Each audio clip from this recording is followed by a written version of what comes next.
Hey, I want to spend a couple minutes just showing you how we do long division in school so that you can help your child at home. Sometimes long division can be very frustrating, especially for gifted and talented students. They're used to everything coming to them quickly and easily.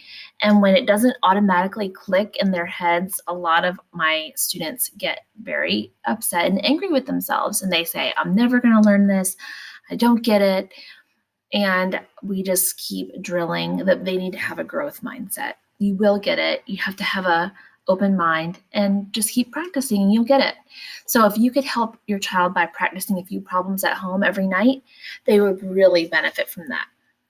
So first of all, this is the acronym we use. Does McDonald's sell cheeseburgers raw? Which stands for divide, multiply, subtract, check, bring down, and repeat. Every time we do a problem, we write the initials at the top of our page.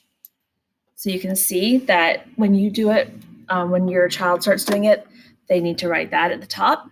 And then we also write our problem, and then we write the multiples. In my class, we sing the multiples all the time so that they have these memorized. So for the fours, you might hear them say, singing to themselves, 4, 8, 12, 16, 20, 24, 28, 32, 36, 40. Okay, so you'll see them do that. And then over to the right, since we have 3 digits, we're going to do 4 times blank 3 times, and I'll show you why this is important in a minute. All right, so we start with division, divide. 4 goes into 6 1 time. We write it here and we write it in our blank. And for those who are just beginning, we check off D that we just divided. Next, we are going to multiply. 4 times 1 is 4. You write it under there. Check off multiply. This is why it's nice, because if they get lost, they can say, okay, I've already multiplied, next I subtract.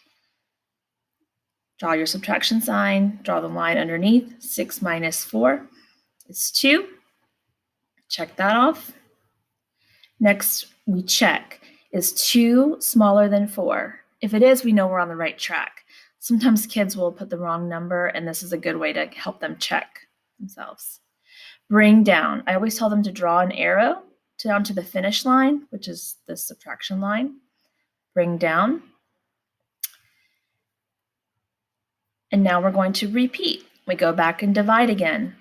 Here's our new number where we're going to divide. 4 goes into 22 how many times? We go over and look at our multiples.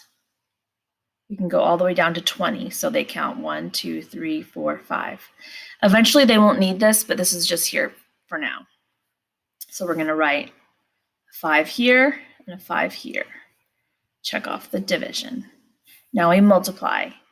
4 times 5 equals 20. Sorry if this is self-explanatory. Subtract. Check, it's smaller. Bring down the 9. Repeat. We do it again. How many times will 4 go into 29? It will go in 7 times. 4 times 7, 4 times 7 is 28.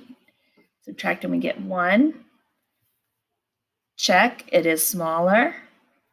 Bring down, there's nothing to bring down. So we know we're done. We have no remainder. I'm sorry, we have a remainder of 1, the bottom number. So the quotient is 157, remainder 1. So if you can just help, sorry, I didn't know you couldn't see the whole thing. If you could just help your child by going through these steps, I would just say 2 problems a day. Any more might be overkill. They might start to hate it, but it would really help. And if they don't know their multiples, this would be the best time for them to really start singing those songs to themselves and learning those multiples. Let me know if you have any questions.